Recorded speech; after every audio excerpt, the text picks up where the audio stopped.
ওয়ালাইকুম। আচ্ছা, ভাইজানকে একটা কথা বলি। তো দেখেন, মার্কেটে একটা হচ্ছে একটা হচ্ছে আপ ট্রেন্ড। এভাবে ধরেন একটা আপ ট্রেন্ড, আরেকটা হচ্ছে কি মার্কেট ডাউন ট্রেন্ড। এই হচ্ছে দুইটা। আরেকটা হচ্ছে এই যে সাইডওয়েজ। এবার আসেন, যে মার্কেটে অনেকেই 100% শিওর হয়ে ইনভেস্ট করে ফেলেন। তো আমি এই জায়গাটাকে 50-50 হিসাবে ধরতেছি।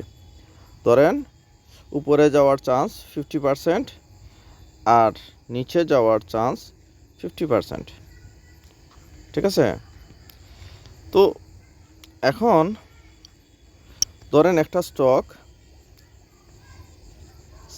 সাইডওয়েজে আছে। ঠিক আছে? তো সাইডওয়েজে আছে, ধরেন আমি কালারটা চেঞ্জ করে দিচ্ছি। সাইডওয়েজে আছে,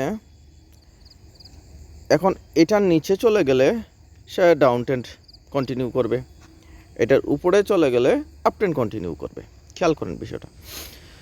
আর তাইলে এই ধরনের তিনটা জিনিস আপনি দেখতে পাবেন। তাইলে এখন বিষয়টা দাঁড়ালো কি, এইখানে যখন ছিল তো বিষয়টা ধরেন 50-50, উপরেও যাইতে পারে নিচেও যাইতে পারে। ঠিক আছে? 50-50। এখন আসেন, একটা স্টক আপ ট্রেন্ডে যদি থাকে আর এইরকম একটা বক্স তৈরি হয়, ঠিক আছে, তো এখানে আসেন 60% পসিবিলিটি আছে উপরে যাওয়ার, সম্ভাবনার গেম এটা। আর 40% সম্ভাবনা আছে যে নিচে যাওয়ার। ঠিক আছে? ঠিক তেমনি একটা স্টক যদি সে ডাউন ট্রেন্ডে থাকে, এটা এভাবে দিচ্ছি, ডাউন ট্রেন্ডে থাকে আর এইরকম বক্স থাকে, তো 60% পসিবিলিটি আছে যে নিচে যাওয়ার। ঠিক আছে?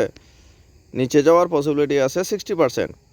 আর এইখানে যখন চলে গেল তো আবার ডাউন ট্রেন্ড কন্টিনিউ করবে। তো স্টক মার্কেটে এই তিনটা ফিকচার আপনি সব সময় পাবেন: up trend, down trend, sideways. ঠিক আছে? এই জায়গাটাকে আমি সাইডওয়েজ বলতেছি।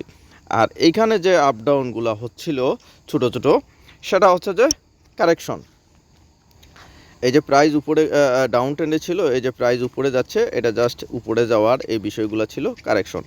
তো কখনো একটা দুইবারে উপরে যায়, কখনো একবারে উপরে যায়। যাই হোক, এগুলো ছোটো ছোটো বিষয় ছিল ডাউন ট্রেন্ডের সিনারি। একদম সিম্পল কাহিনী, এখানে এত রকেট সায়েন্স বা এত কিছুর বিষয় না। তো এখানে 100% এটা উপরেই চলে যাবে, এই যে কনফিডেন্ট। ঠিক আছে? ধরেই নেবেন এখানে 50-50 গেম। ঠিক আছে? উপরে যাইতে পারে, নাও যাইতে পারে। ঠিক তেমনি হ্যাঁ, তো যাই হোক, ওইটা তো আমি বললামই যে আপনার সম্ভাবনা ডাউন ট্রেন্ডে যদি থাকে তাহলে সম্ভাবনা বেশি নিচে যাওয়ার। ঠিক আছে? আবার এই ট্রেন্ডটাকে সে কন্টিনিউ করলো, এই ডাউন ট্রেন্ডটাকে সে কন্টিনিউ করলো। ঠিক আছে? আর যদি সেটা আপ ট্রেন্ডেই থাকে তাহলে এই যে এরকম ঘটনা, তো এটা যখন আবার এটার উপরে চলে গেল তো ওই যে আপ ট্রেন্ড ছিল ওই আপ ট্রেন্ডটাকেই সে কন্টিনিউ করবে। ঠিক আছে? এই হচ্ছে বিষয়।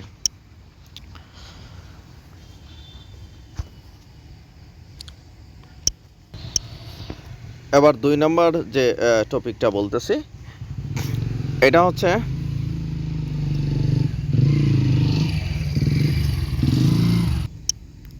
এবার আসেন, একটা প্রাইস এভাবে করে ধরেন একটা আপ ট্রেন্ড হলো, তো সে সাইডওয়েজ করবে না, না করে ধরেন এইভাবে ডাউন ট্রেন্ডে চলে আসলো। ঠিক আছে?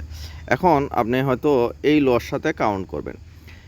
একটা কথা বলি, সেটা হচ্ছে যে আপ ট্রেন্ডের কোনো সীমানা নাই।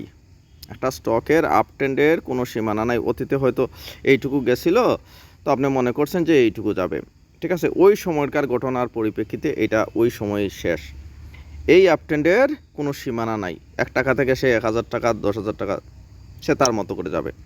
কিন্তু ডাউন ট্রেন্ডের একটা সীমানা আছে, সেটা হচ্ছে যে জিরোর নিচে যাবে না। এই হচ্ছে বিষয়।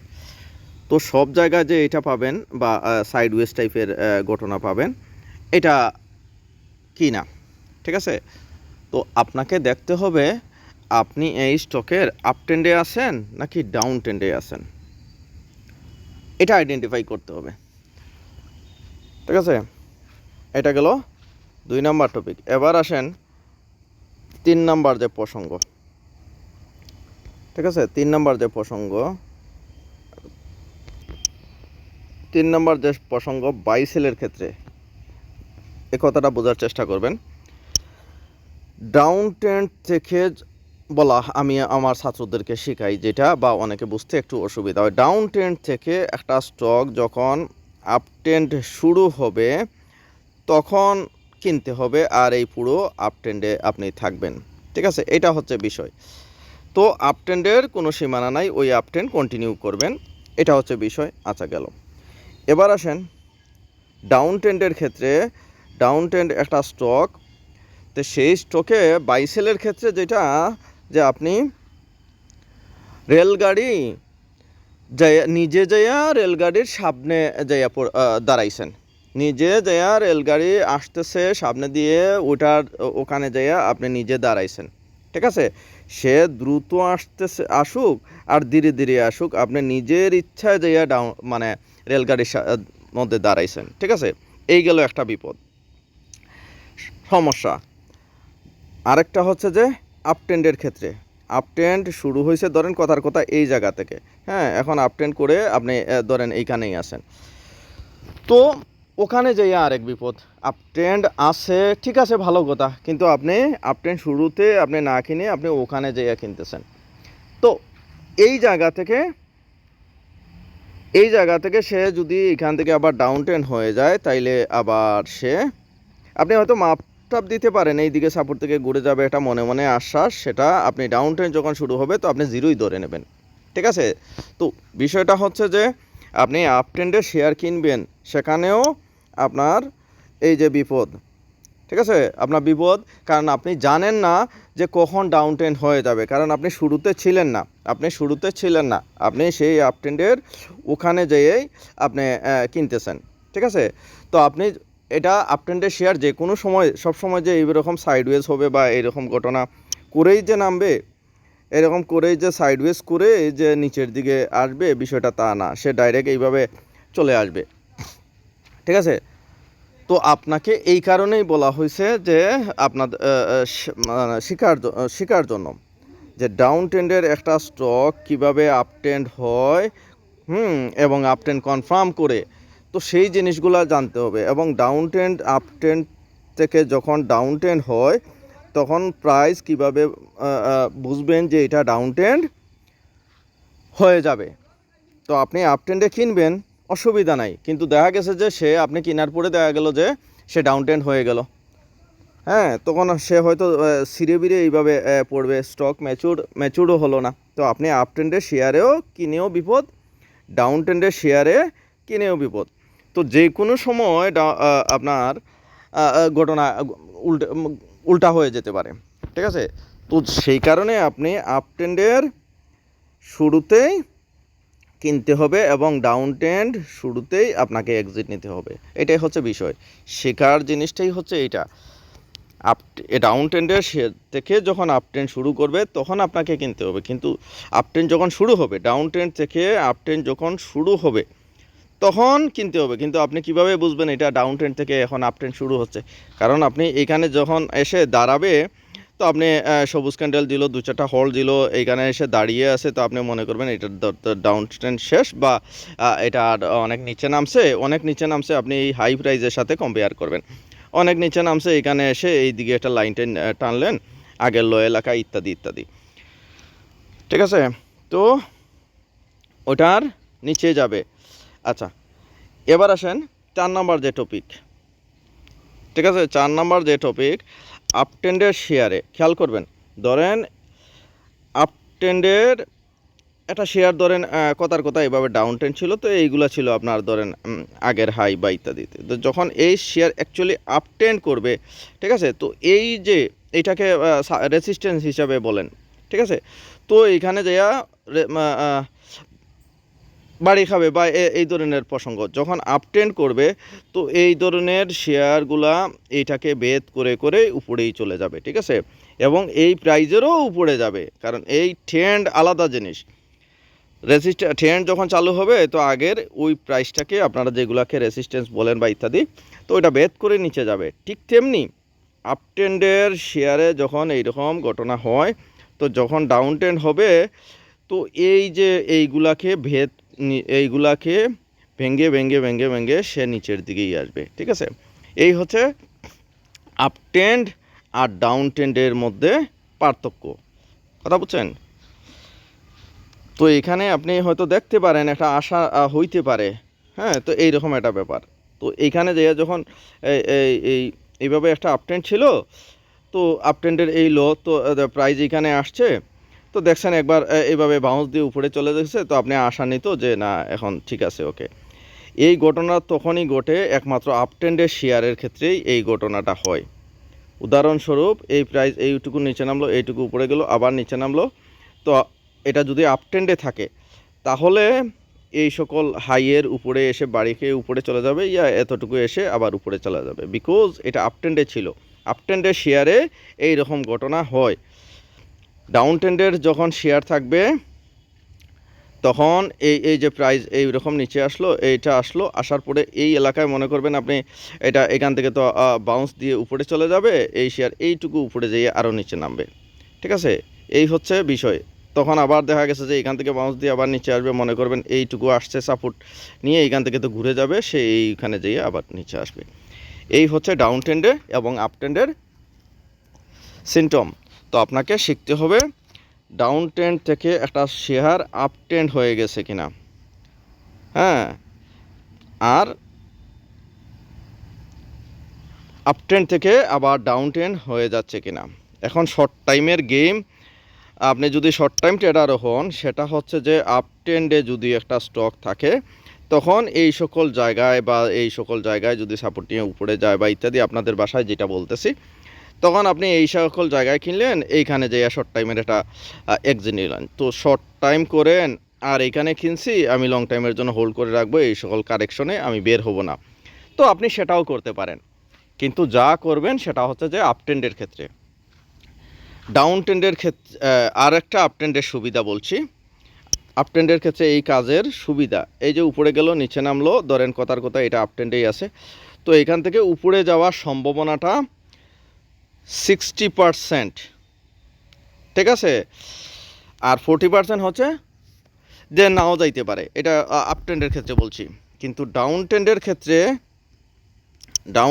ক্ষেত্রে যেটা হবে, এই যে নিচে গেল, এই যে উপরে গেল, তো আবার এইখানে এসে, হ্যাঁ, এখানে এসে মনে করতেছেন যে আবার উপরে চলে যাবে, তো এই উপরে যাওয়াটার পার্সেন্ট হচ্ছে 40%, ঠিক আছে, 40%, আর নিচে নামার পার্সেন্ট হচ্ছে 60%, বিকজ এটা ডাউন ট্রেন্ডে আছে, কথা বলছেন। তো ট্রেন্ড চেঞ্জ হয়ে যাওয়া ইত্যাদি বিষয়গুলা, তো ডাউন ট্রেন্ডের ক্ষেত্রে এইখানে যখন কিনবেন, তো ওই যে উপরে যাওয়ার যে বাউন্স যে খাইতে চান, যে শর্ট টাইম, হ্যাঁ, তো এই রকম আগে একবার দেখছেন, তো ওই ঘটনা দেখছেন, তো মনে হচ্ছে যে এখনও মনে হয় আবার হয়ে যাবে। ওই যে আপ ট্রেন্ডের ক্ষেত্রে যখন ছিল তখন এইরকম হয়েছিল, তো নিচে এসে উপরে চলে যায়, তো ডাউন ট্রেন্ডে এসেও আপনারা সেম ওই কাজটাই করতে চান, ঠিক আছে। সব শেয়ার কোন শেয়ার